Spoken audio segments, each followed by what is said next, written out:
want to start with my little niece. She went to Little St. Anthony. She is now at Providence Middle School here in San Antonio.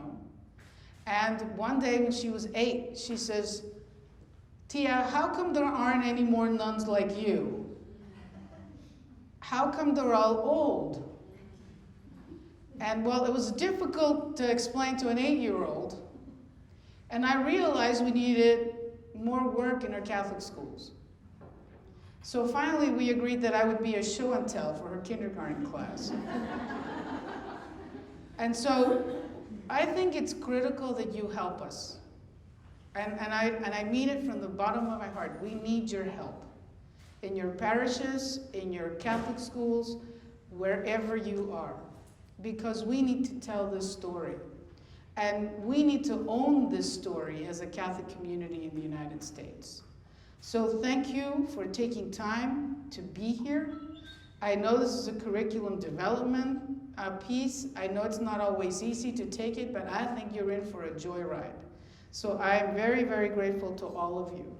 And so I was back and forth with Anne trying to think, what should I say to this illustrious group of education, catechetical, and professionals?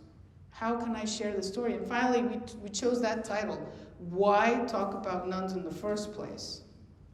And I'd like to offer a few reasons why I think we should talk about nuns. But my hope is that you come up with your own reasons over the next 3 days. And some of you may know some nuns, some of you may want to forget some nuns, some of you may have never met one, some of you may have only met ones that are really, really old. But it doesn't matter. I think I would like all of you to consider, as you go through this program, why talk about nuns in the first place? Why? And I will offer some of my whys, but I think you need to come up with your own. Because if you know why, this curriculum, these 3 days, this whole project is going to work. But that why needs to be yours as much as it needs to be mine. So I would like to start by saying that we need to talk about nuns because we need to tell the truth. We need to tell the whole story. And I'm going to start with an anecdote of a trip I had. I went to Chile about 3 years ago. Our congregation co-sponsors a healthcare ministry, and they run the hospitals of the Pontifical Catholic University of Chile. Now, if you ever wanted to look up a campus ministry that's really amazing, look them up. So we're having dinner with the rector of the university, that's what they call the president, and then there's a chancellor for the university, who is the cardinal archbishop, and then there's a vice chancellor who is a priest responsible for the university. And we're having this high tea in Chile. Now, it's too bad it was 3 years ago and not now after everything that happened with them, but however, that being said, this priest tells me, well, Sister Tere, aren't Catholic nuns in the process of extinction? And I thought that was, and I was there with all these other Irish sisters, and I was translating for them. Well, I got so upset that I stopped translating. I forgot, and I just started responding to him. And suddenly they're like, Tere, what is going on? I said, wait, this is where I am not going to bother with the translation right now. So this guy is saying, aren't Catholic nuns in the process of extinction? And finally, you know, it's the first time in my life I had to really stand up for us. And the us, that's everyone around the world, young and old. And I said, no, we're in the process of probably one of the most profound transformations of our history. It won't be the first time, and it won't be the last. But extinction, no. And I think as a representative of the church, you of all people should be the last person saying that. Because it may just be that religious men and women are going to help the church have a future. But then I kept thinking, you know, how do we talk about nuns today? Who talks about nuns? And see, these are some of the images that came into my mind. And the images are in the media. So, people know about nuns from movies. So that's my mother's version of Nuns. When I was entering the convent, all she could think about was Audrey Hepburn. And I said, well, Mom, it's not exactly that way anymore. But then I keep fast forwarding where we get Maria. Now, I can't sing at all. So no, songs are not singing all the time. But the one I grew up with, that's the one I really wanted to be, is this one. I'm getting there, I'll tell you. It's just with United, not with the Habit. However, there are other images out in the media that also tell the story. This is Dead Man Walking. And if you meet the really, truly amazing Helen Purjam and hear her Southern accent and hear her story of conversion to be an advocate for death penalty, what a powerful story. What a powerful story. And then, of course, this is the one I'm addicted to, called The Midwife. I made my niece, who is now 12, watch it with me this Christmas season. Finally, she says, Tia, nuns aren't that bad after all. We don't have enough images that tell our story out in the media. We don't. And then, of course, we have the latest movies, like the Madeline Sisters or Philomena, that are only telling one part of the story that we cannot deny, but it's not the whole story. So how do we tell the story? And who should be telling the story? And more importantly, I would say, how do we tell the real, complete, true, and incredible story? Because it is an amazing story. And any one community you talk to, I think about San Antonio. Now, I always have this theory that my nuns arrived here like in March when it was really beautiful, and then they didn't realize that it would get really, really hot. So that's why they didn't keep going to California. But still, here we are, in the West, in a very dangerous, very difficult place to be. And yet they came and they stayed. And they wore those habits without air conditioning. And they did it because they really had a passion for the people they were serving. So then I go to my next question. Who should be telling the story? Should it be the sisters? And I think in part it should be. We're not used to telling our own story. We don't like to talk about us, ever. It's not the nunny thing to do. We need to be humble servants of the Lord. And in Spanish, when I was a little nun, they used to tell me from the scripture, siervo inútil eres. It's when Jesus is asked, I've done all this. Well, of course, you did what you were supposed to do. Why should we be grateful for it? So we're not used to telling a story. But I do think the Catholic Church should own this story. I think all of society should own the story. I think sisters are owed a debt of gratitude in this country. Everywhere I look, whether it's education, healthcare, even social, who goes to the margins with the people? Who were the first people with Dolores Huerta in the challenge with the farm workers? Who are the people who went for cops to start recruiting people to get them to vote? It was sisters. It was sisters. So I think we need to share in the responsibility to tell the story. And I cannot imagine a group of more important storytellers than the people that are with our young kids and young men and women. You're the best storytellers. You're the best storytellers. I really think that we need to partner with you to tell the story. This is why today and this week is so important. It's so important. And so why should we, I think this has no better. Why should we be telling the story? The first thing I believe is gratitude. We need to tell the story simply because we are grateful. Not because we're going to get anything out of it, not because anything's going to happen. We just need to be grateful. We just need to be grateful. And I'm going to tell you when I learned that. I learned it during this event. I don't know how much you know about what happened to Catholic sisters in this country about 8 years ago. Somewhat, maybe?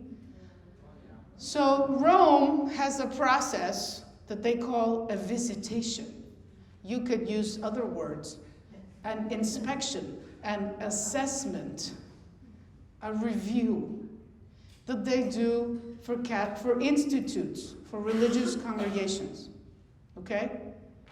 They were so interested in women religious in the United States that instead of visiting one or two communities, which is what they do, they decided to visit an entire country of sisters. So they announced a visitation for all institutes of women religious in the United States, all 475 of them. It was a massive, massive undertaking by Rome, and they said they were concerned. I want to believe that they were, because I believe we have gotten a lot of fruits from that visitation, but it was really a huge undertaking. They visited every institute by a report, and some institutes got an on-site visit.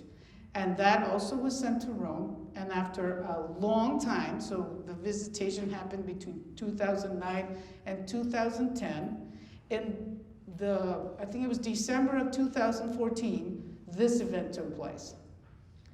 That's when they closed the visitation, and they said they found nothing of concern, and they were very grateful to the Sisters of the United States. But in the process, this is what I remember, my older sisters. We are one of the congregations that won the lottery, and we got a visit.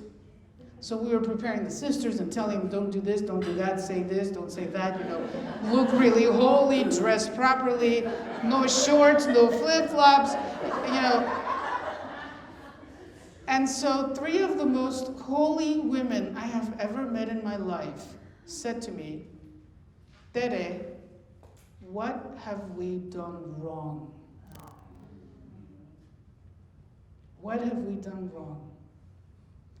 All our lives we've been faithful. We've been with the poor. We listen to the changes of Vatican II. Why are they coming?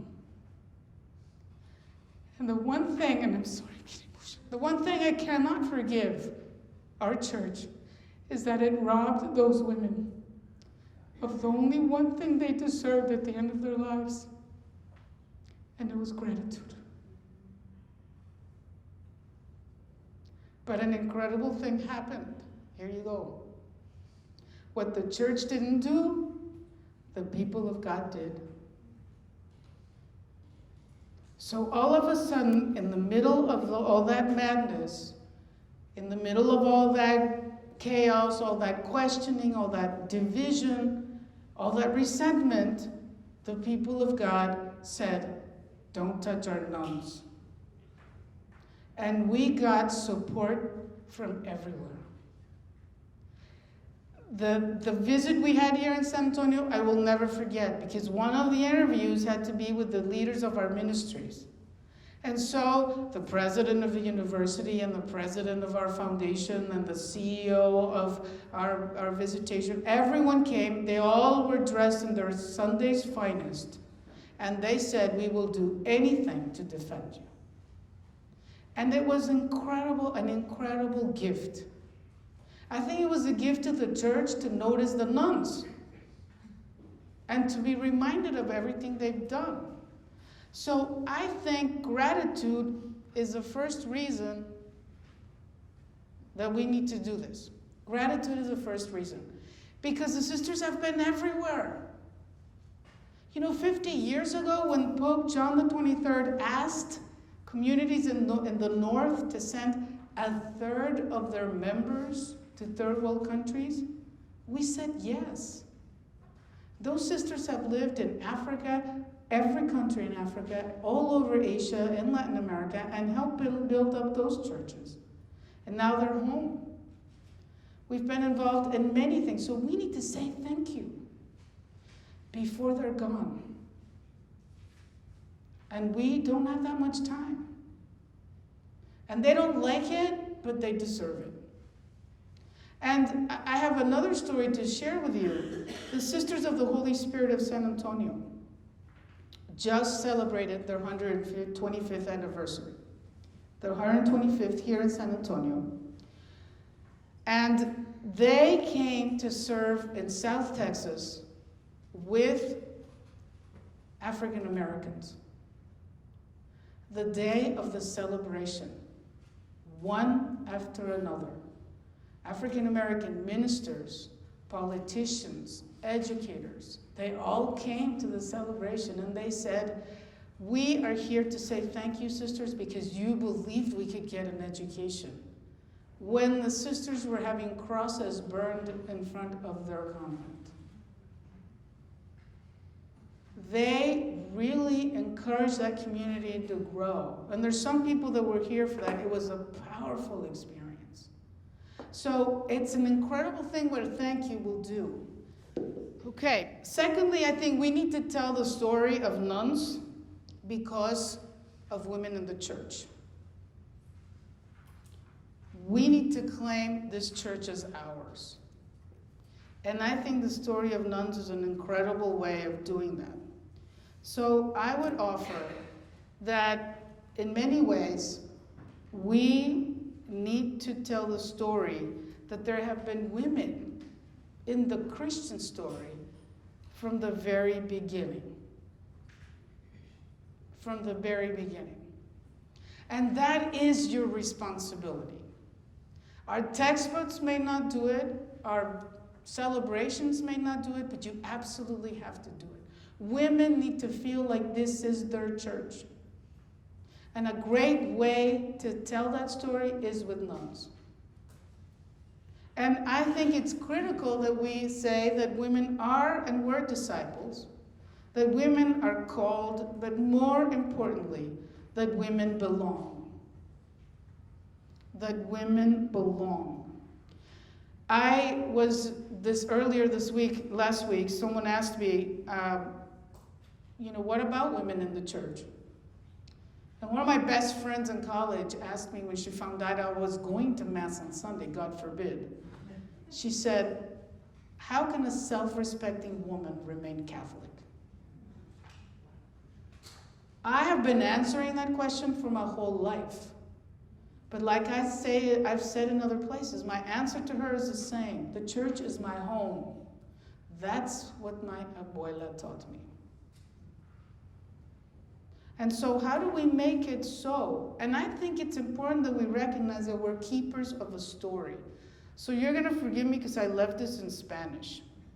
So one of my retreat directors sent me to read a novel. So if you can read Spanish, you should read this book. It's a novel by Pedro Miguel Lament, and he uses Mary Magdalene, apocryphal gospel, and he writes a story, and he says, I don't know how to love you, using the line from Jesus Christ Superstar. But this is what he writes in the book. Algunas mujeres que le seguían han venido a verme. Todas coinciden en que a cada una la miraba como si fuera la única, y que no han conocido hombre, ni judío, ni griego, fiel o gentil, que tratara a las mujeres así, con ese respeto y delicadeza, sin despreciarlas o negarles la palabra. So the quote says that women came to see Mary Magdalene and said that they had never experienced a man like Jesus, that treated them with respect, delicacy, without denying their opportunity to speak or being disrespectful. See, nuns know this about the Jesus story. That is why we're Christian. They have this personal relationship with Jesus. They have learned that that is the most fundamental part of our discipleship. And that is a story that every Christian needs to know. It's never been about the church. It's about Jesus.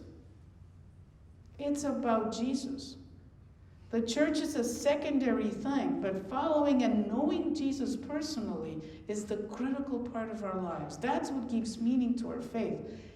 That is what the Pope is saying in Evangelii Gaudium. The joy of knowing Jesus.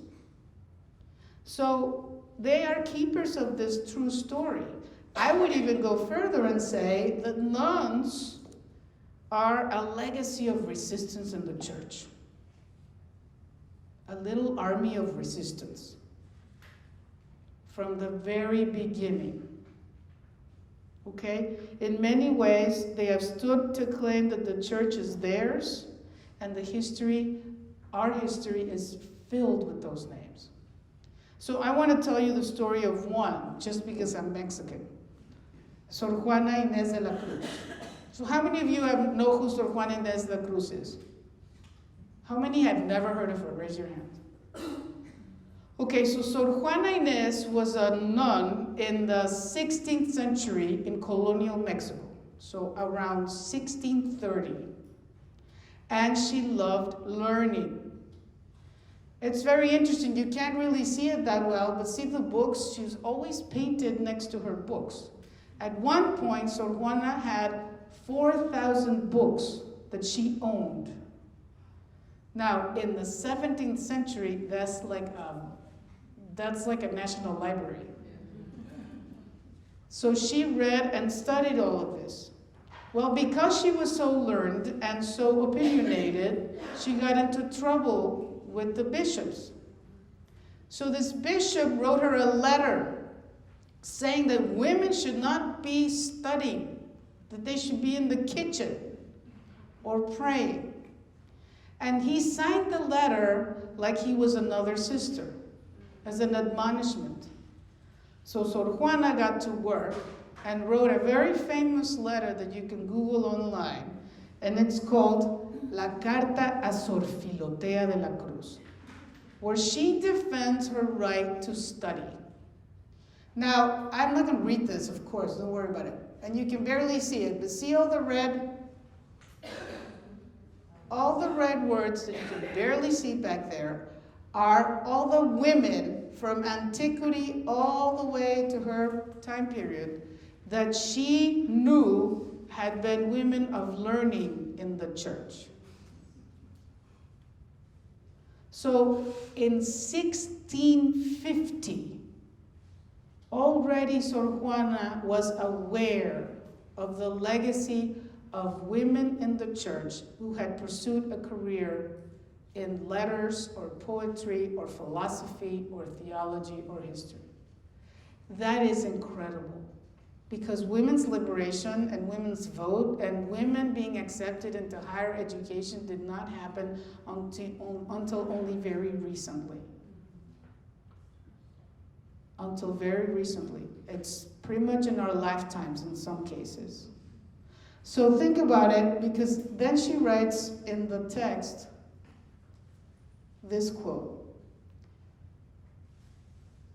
all of them were learned women, celebrated and considered, also venerated in antiquity for being so. And there are many other infinite more that are even in the books that fill up the books. So she knew that there were women that were doing this. So Sor Juana is just one story. But I think we need to talk about nuns because they have a legacy for the church, for women. Women theologians, spiritual writers, apostolic witnesses, advocates, liturgies, and yes, saints and martyrs. Our history is filled with them. And I will never forget the first time I read a book. I was in college. It's called In Memory of Her. It had just come out. You know, I'm that old. Anyway. And I remember reading the book, and after I read a couple of chapters, I said, oh my God, the women in the Bible. How come no one ever talks about them? So I think we owe it to these women to continue that tradition of resistance.